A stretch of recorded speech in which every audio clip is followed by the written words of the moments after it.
Good morning, dear listeners. Today we will continue with the series of podcasts about cures without side effects, which is based on my book with the same title. And the first part of my book is about healing using the mind. And we already spoken in the previous podcast about the importance of understanding the working of the mind, the conscious and subconscious mind. And today we continue with the power of concentration and presence.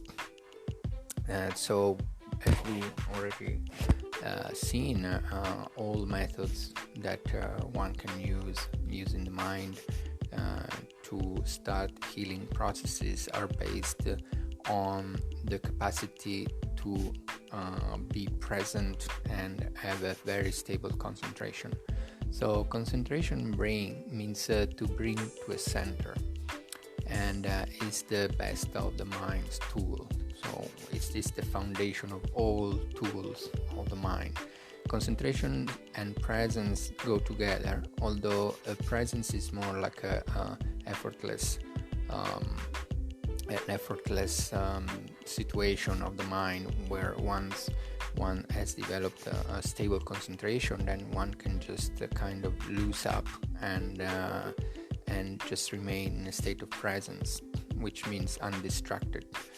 Undistracted means that one is not disturbed by thoughts, disturbing emotions, and one can just function and has some kind of control over one's activities and actions.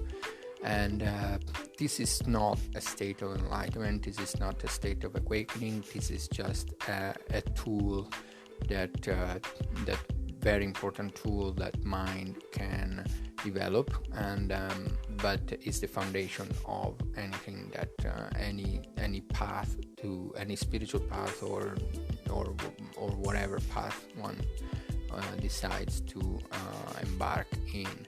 So basically, going back to concentration, this is developed by practicing, and there are many methods that exist in the West, in the East, but basically all methods use more or less the same principle, which is to first concentrate on an object of the senses and an object of the mind. One of the most simple method that is used in Buddhist training, Hinduist training, and many other types of trainings is to focus on the breath. So the focus on the breath, it's basically the breath becomes the object of our concentration, and once we have developed an undistracted concentration with a non-physical object, for example the breath, or it can be a physical object, for example a flower, for example.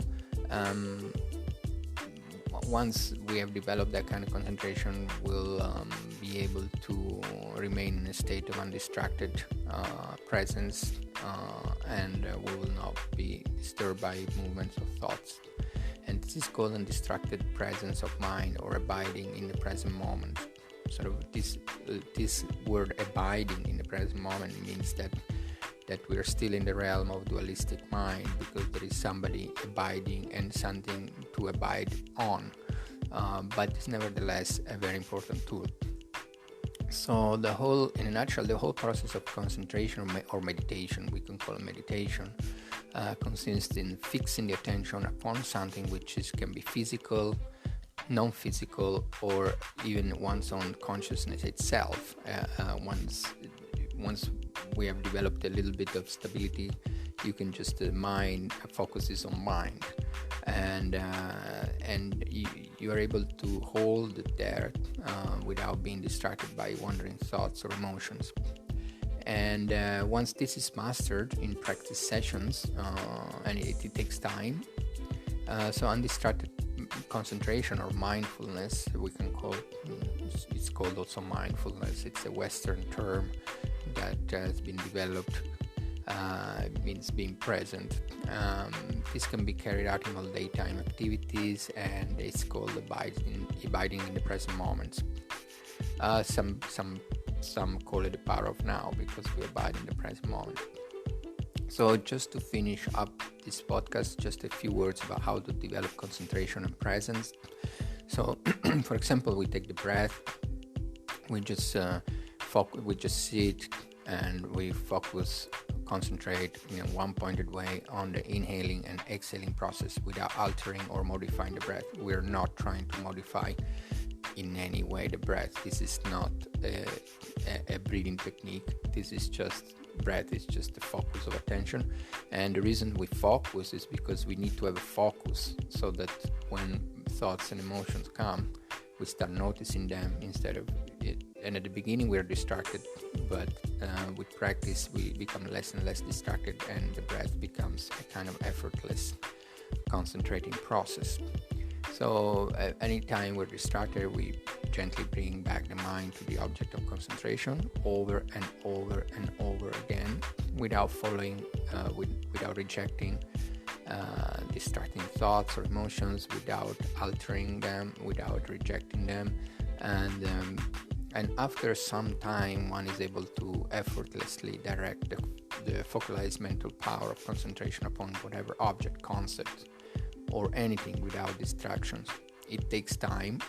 So at first we use the breath, we let go, we concentrate on the breath, we are not distracted, we don't try to alter the breath, we don't try to alter the movements of the mind, we don't reject, we don't accept, we don't do anything, we just bring back.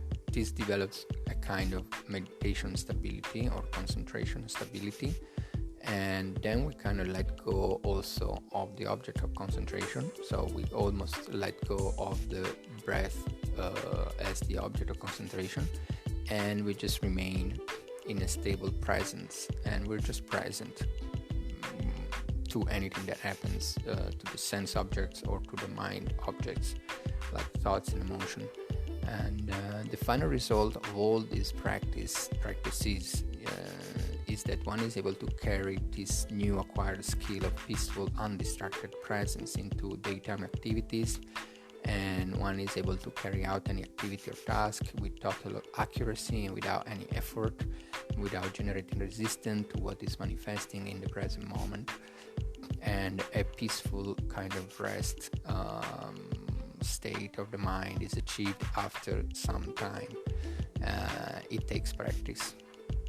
And but because all methods of mental imaging, creative visualization, positive statements, healing methods, anything is based on the power of undistracted mental presence, the day one achieves control over the movements of one's attention, and that is the control of the movements of one's mind, is the day one will acquire the capacity to change one's circumstances, or to heal or start a healing process, and gain a little bit of control over one's mind and one's life.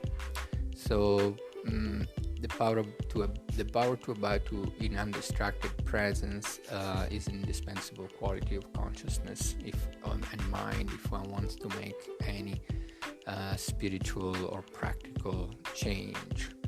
Okay, so this is it for the power of concentration, the developing of presence, and we will speak again about health depending on the law of cause and effect in the next podcast.